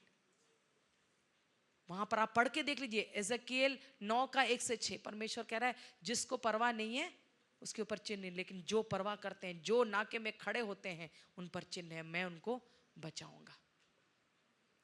तो परमेश्वर कलीसिया से ये प्रार्थना बहुत गंभीर रूप से परमेश्वर उम्मीद करता है कि हम लोग इसको करें, इसलिए ये सिखाया जा रहा है। ओके, प्रभावी मध्यस्थता प्रार्थना की कुंजियां, keys to effective intercessory prayer क्या है? प्रभावी मध्यस्थता करने के लिए हमें शहर पनाह पर तैनात पहरुओं की तरह होना चाहिए। पहरुए क्या करते हैं? इतना एक ही चीज हम देखेंगे, पहरुए यानी वॉचमैन यानी चौकीदार क्या करते हैं? अच्छा, अब आप जोर जोर से जवाब देंगे। वहां पर जो बैठे हैं चौकीदार क्या करते हैं? सोते हैं, जागते। जब सब सोते हैं वो क्या करते हैं? जागते हैं। किसको ढूंढते हैं? अपने प्रेमी को ढूंढ रहे होते हैं क्या? नहीं, किसको ढूंढ रहे होते हैं? चोर को दूर से ढूंढ रहे होते हैं कि कहीं से शत्रु दिख जाए तो वहां पर खबर देना है, खबर देना, जिसको खबर देना। तो हमें अगर एक असरदार मध्यस्थ करना है तो हमको सोते नहीं रहना है। मतलब लिटरल सोने की बात, अक्षरार्थ रूप से सोने की बात नहीं कर रही, लेकिन आत्मिक रीति से हमें जागरूक रहना है। क्या हो रहा है हमारे चारों ओर देखकर उन बातों को लेकर परमेश्वर के आगे जाना। कुछ समझ रहे हैं? इतना बोल के आगे बढ़ेंगे। समझदार लोग हैं, समझ जाइए। क्या करते हैं? वो जरूरत को पहचानते हैं। प्रभावी मध्यस्थता की कुंजियां क्या है? हमें जरूरत को पहचानना है, उस विशिष्ट जरूरत या संघर्ष की पहचान करें जिसके लिए मध्यस्थता की आवश्यकता है। मतलब इतना समझ लो, कुछ समझे ना समझे इतना लिख लो, जरूरत को पहचानना। मतलब अगर आपको एक असरदार मध्यस्थता प्रार्थना करने वाला बनना है, आपको देखना है जरूरत क्या, किस विषय के लिए प्रार्थना करना है। समझ गए भाई? किस विषय के लिए करना है प्रार्थना? अगला, किस विषय के लिए करना है? फिर क्या है? उसकी दुनिया में प्रवेश करें। अगर किसी व्यक्ति के लिए कर रहे हैं, आत्मा में उस व्यक्ति के दर्द को उठाएं, समझें। अगर किसी का पति मर गया, किसी का अलगाव हो गया, किसी का कुछ नुकसान हो गया, बिजनेस ठप हो गया, तो हम क्या करेंगे? उस दर्द को हम अपने ऊपर लेंगे। क्या लिखा है? उसकी दुनिया में प्रवेश करें, पवित्र आत्मा की मदद से उस व्यक्ति या परिस्थिति के दर्द, हृदय की पीड़ा और वास्तविकता में कदम रखे जिसके लिए आप प्रार्थना कर रहे हैं। मतलब बिना वो एक दर्द के नहीं, मतलब एक बोझ के साथ भी उसको कैसा लगता होगा, उसकी अवस्था कैसी होगी, वो पवित्र आत्मा में उनके दर्द को महसूस करके प्रार्थना करें। तभी आंसू निकलते हैं, तभी शायद हो सकता है हम चिल्ला के प्रार्थना करें, तभी हो सकता है कि एकदम टूट टूट के हम प्रार्थना करें। नहीं करके प्रार्थना करेंगे, कुछ फर्क नहीं होने वाला। नाम के लिए प्रार्थना करके निकल जाएंगे। फिर अगला क्या है? पवित्र आत्मा की सुने। परिस्थिति के लिए परमेश्वर की इच्छा को समझने के लिए पवित्र आत्मा का मार्गदर्शन ले। यानी इस विषय को ले लिया, अच्छा इस विषय को, प्रभु किसके लिए प्रार्थना करें, प्रभु दिल में बोझ डाले, उस विषय को ले लिया। फिर प्रभु मुझे उस व्यक्ति के, उस परिस्थिति को समझने के लिए प्रभु मेरी आंखें खोल दे, मेरा दिल खोल दे, मेरे मन खोल दे, है ना। और फिर पवित्र आत्मा आप मुझे मदद करें कि इस व्यक्ति के लिए, इस परिस्थिति के लिए कैसे प्रार्थना करूं। फिर हमने एक वचन पढ़ा शुरू में, क्या है, हमारी निर्बलताओं में कौन मदद करता है, जोर से बोलिए, पवित्र आत्मा मदद करता है। तो जब हम पवित्र आत्मा की सुनेंगे, पवित्र आत्मा हमें क्या करेगा, परिस्थिति के लिए, परमेश्वर की इच्छा को समझने के लिए पवित्र आत्मा का मार्गदर्शन मिलेगा। और फिर हम क्या करेंगे, परमेश्वर की इच्छा के लिए प्रार्थना करेंगे। परमेश्वर की इच्छा जैसे स्वर्ग में पूरी होती है, वैसे ही पृथ्वी पर भी पूरी हो, इसके लिए प्रार्थना। ये आसान है। कोई भी विषय के लिए प्रार्थना करोगे, जो मन में आता है आप कर सकते हैं, अगुवाई जैसे मिलती है करें, लेकिन एक लाइन जरूर जोड़ दीजिएगा, प्रभु इसमें आपकी इच्छा पूरी हो। ये सबसे सेफ प्रार्थना है। आप अपनी इच्छा रख लो दूसरे के लिए, ऐसा हो जाए प्रभु, ऐसा हो जाए, लेकिन प्रभु आपकी इच्छा इसमें पूरी हो, जैसे स्वर्ग में पूरी होती है। और फिर क्या करना है, परमेश्वर की संप्रभुता पर भरोसा रखें, मतलब उसके सामर्थ पर, उसके अधिकार पर भरोसा करें, विश्वास रखें कि परमेश्वर कार्यरत है, भले ही उत्तर तुरंत ना मिले। ये बताओ, अभी प्रार्थना किया, अभी जवाब मिलता है चीजों को? नहीं, हो सकता है 6 महीने बाद मिले, हो सकता है 1 साल बाद मिले, लेकिन इस बीच में आपको क्या करना है, क्या करना है, जोर से बोलिए, भरोसा।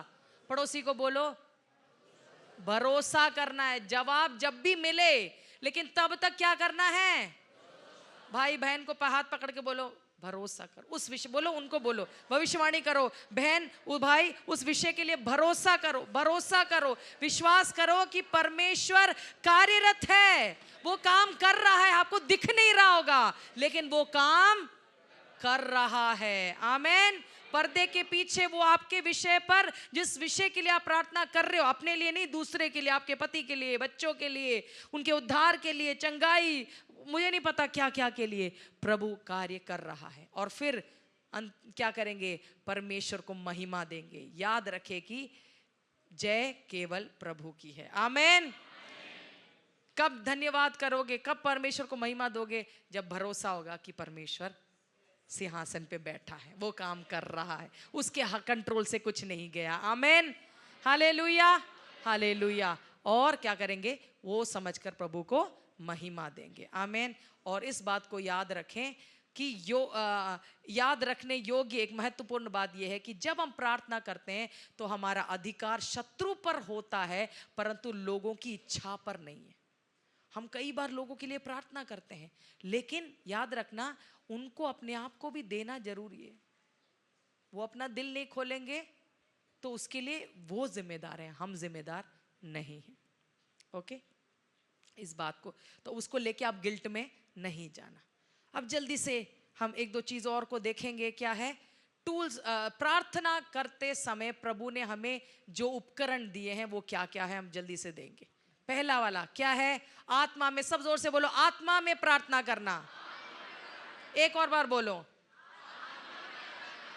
ठीक है, मतलब बुद्धि से केवल नहीं, क्या है, आत्मा में, यानी अन्य भाषा का वरदान जिसको मिला है, आप अन्य भाषा में प्रार्थना करना। कोई भी विषय के लिए पहले शुरू करें, इससे पहले बुद्धि से करें। अब जिसको भाषा नहीं है आप प्राप्त करें, ओके, नहीं तो बुद्धि से ही करते रहो जब तक वो नहीं मिलता। दूसरा बोलो, यीशु का नाम।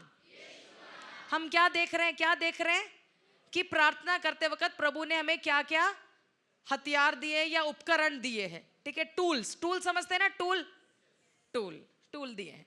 तो एक पहला क्या, आत्मा में प्रार्थना। दूसरा क्या है, यीशु का नाम। जोर से बोलो, ये क्या है, हमारा अधिकार है। यीशु के नाम के द्वारा हम पिता के पास जाते हैं। आमेन। यीशु के नाम में बीमारी के खिलाफ प्रार्थना करते हैं। यीशु के नाम में शत्रु को हम क्या करते हैं, रोकते हैं। आमेन। ओके, अगला क्या है, यीशु का लहू। सब जोर से बोले, यीशु का लहू। ये क्या है, हमारा कवरिंग है, हमारा आवरण है, हमारी सुरक्षा है। जोर से बोले, यीशु का लहू।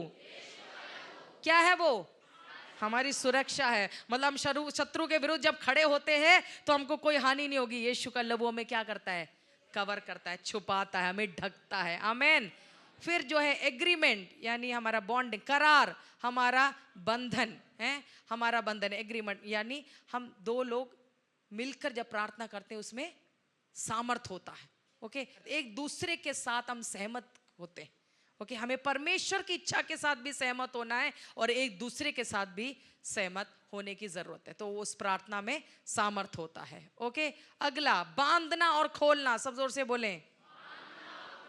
ये क्या है? हमारी कुंजियां हैं। यीशु ने पतरस से क्या बोला? जो तुम पृथ्वी में बांधोगे वो बंद आ जाएगा, और जो तुम यहां पर पृथ्वी में खोलोगे वो स्वर्ग में खोला आ जाएगा। ये हमारा बांधना और खोलना परमेश्वर ने, है ना, ये कुंजियां हमें दी है। और क्या है? फास्टिंग, यानी उपवास। सब जोर से बोलो उपवास। ये भी एक उपकरण है, ये भी एक टूल है जो परमेश्वर ने हमें दिया है। और स्तुति, सब जोर से बोलो स्तुति या आराधना। स्तुति और आराधना क्या करती है? ऊपर जाती है और उत्तर लेकर आती है। आमेन, हालेलुया, आशीष लेके आती है। आमेन। तो स्तुति हमारा ध्वज है, या हमारा झंडा है। ओके, याद है ना पौलुस और सीलास ने क्या किया था? बंदी गृह में आराधना करना शुरू किया, प्रार्थना करना शुरू किया, तो क्या हुआ आप जानते हैं, जेल के दरवाजे खुल गए। और आखिरी है, और भी हैं लेकिन कुछ ही लिखे हैं, वचन, परमेश्वर का वचन। जोर से बोलो परमेश्वर का वचन, परमेश्वर का वचन। ये भी हमको दिया हुआ टूल है, इसको लेकर। ये क्या है आपका? हाँ, क्या? स्वॉर्ड, स्वॉर्ड मतलब तलवार। वचन क्या है हमारा? यीशु ने शैतान को कैसे मारा? वचन से। ओके, मतलब उसको प्रलोभन में गिराया। इसमें एक चीज ध्यान रखिएगा, पवित्र आत्मा में दिखाते हैं कि मध्यस्थता में किस हथियार या साधन का उपयोग करना है। आप और यीशु एक अजय टीम है। Amen, hallelujah, hallelujah, praise the lord. Okay, मध्यस्थता के विभिन्न तरीके और विधियां। आप एक नियमित दैनिक प्रार्थना, रोज प्रार्थना कर सकते हैं। मुझसे जोर से बोलो, रोज प्रार्थना कर सकते हैं। रोज हमें मध्यस्थता की प्रार्थना करना है। दूसरा क्या है? एक खास समय निकालकर खास विषय के लिए आप प्रार्थना कर सकते हैं उपवास के साथ। क्या है? किसी व्यक्ति या किसी जरूरी मुद्दे के लिए अलग से समय निकालकर। एक सुबह रोज की प्रार्थना होती है, समझ गए? और एक जो होती है अलग से समय निकालकर। पड़ोसी को बोलो, अलग से समय निकाल। रोज की सुबह की प्रार्थना के अलावा अलग से समय निकालकर। फिर क्या है? एक प्रार्थना साथी के साथ, प्रेयर पार्टनरशिप हमारे कलीसिया में शुरू किया था ना, तो वैसे ही क्या है? पड़ोसी का हाथ पकड़ के बोलो, प्रेयर पार्टनर होना चाहिए। हाँ, प्रेयर पार्टनर है, एक प्रार्थना का साथी होना चाहिए। और फिर एक होता है जो हम मिलकर प्रार्थना करते हैं ना, यानी संडे को प्रार्थना करते हैं, मध्यस्थता प्रार्थना करते हैं, फिर हम फास्टिंग प्रेयर में करते हैं, फिर हम क्या बोलते हैं, हर अलग अलग रात की प्रार्थना करते हैं। ऐसे अलग अलग अलग रीति में हम प्रार्थना ये मतलब विविध रीतियां हम देख रहे हैं। ओके, तरीके और विधियां हम देख रहे हैं। और आखिरी में मध्यस्थता कई तरीके से प्रकट हो सकती है। ओके, मध्यस्थता कई तरीके से प्रकट होती है, यानी जब आप प्रार्थना करते हो तो जैसे शुरू में मैंने कहा अलग अलग प्रकार की प्रार्थना है, उसमें वो कैसे प्रकट होता है मध्यस्थता प्रार्थना।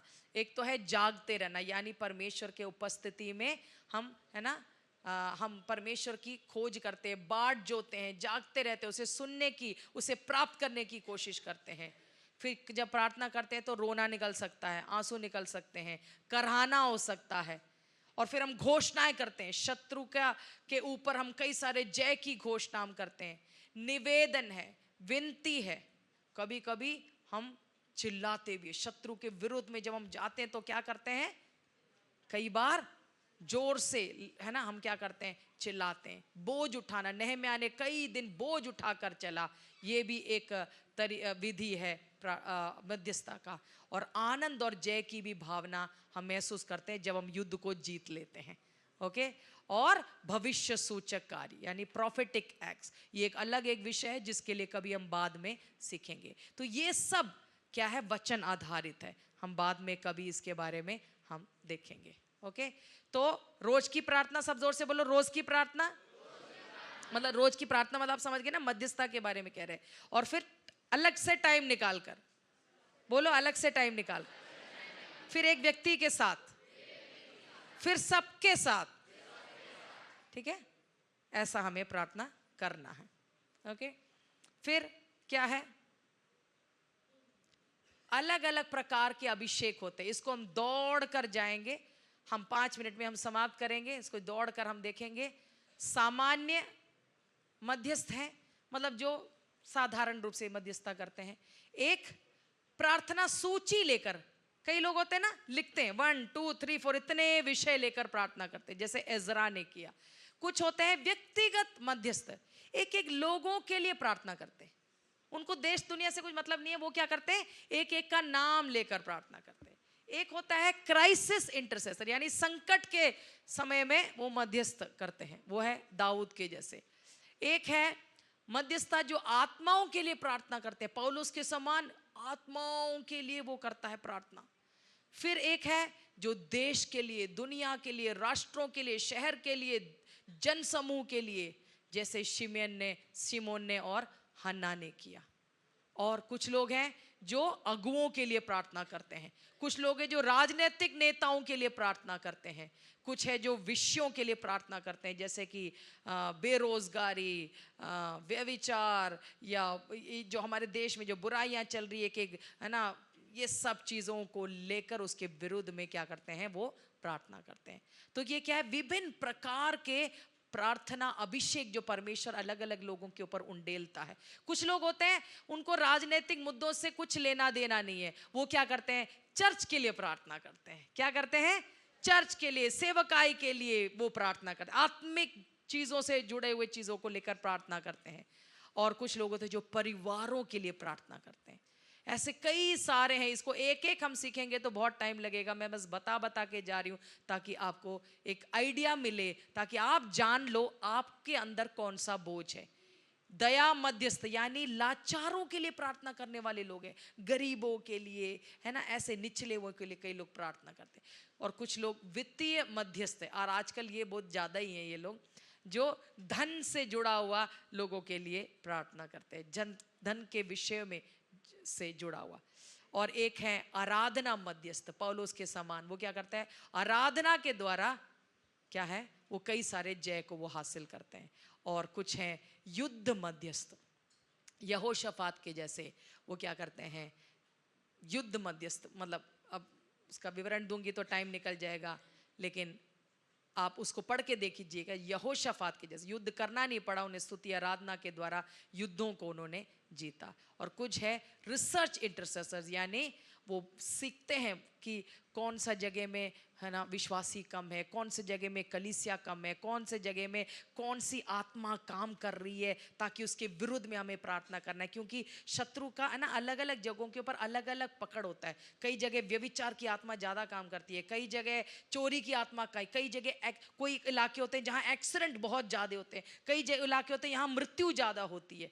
तो उसके बारे में वो क्या करते हैं, रिसर्च कर करके वो समझने की, वो प्रार्थना नहीं करते हैं, उनका काम है ये सब पता लगाना, मतलब जांच पड़ताल करना।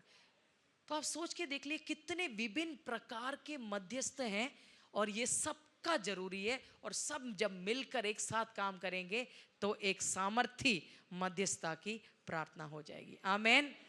तो आपको क्या करना है, आपको पहचान करना है, आइडेंटिफाई योरसेल्फ, स्वयं को पहचाने कि आपका क्या रोल है। इसको पढ़ देना चाहती हूँ।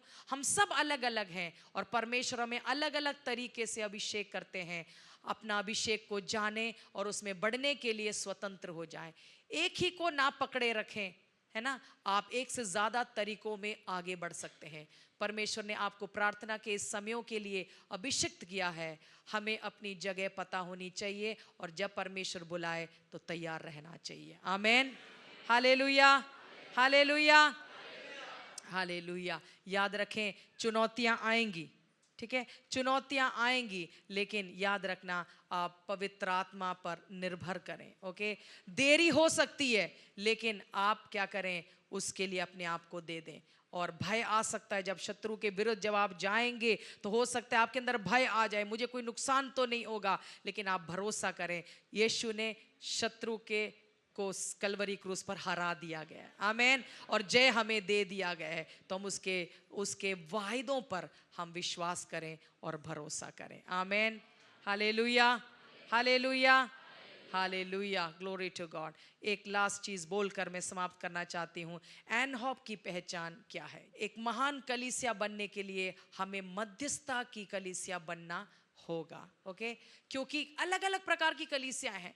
हम कैसा पहचानना चाहते हैं अपने, हम कैसा चाहते हैं कि लोग हमें पहचाने कि मित्रवता कलीसिया यानी बड़े फ्रेंडली चर्च, अरे बड़े वहां जाओ तो बहुत सब लोग मिलते जुलते हैं, बात करते हैं, या रूढ़िवादी कलीसिया, कट्टर कलीसिया, ऐसी वाली कलीसिया है ना, बहुत रोक टोक वाली कलीसिया, या पुराने ख्यालों को रखने वाली कलीसिया, ये ऐसी कलीसिया जिसका एक नया भवन वाली कलीसिया, ऐसी पहचान हम रखना चाहते हैं।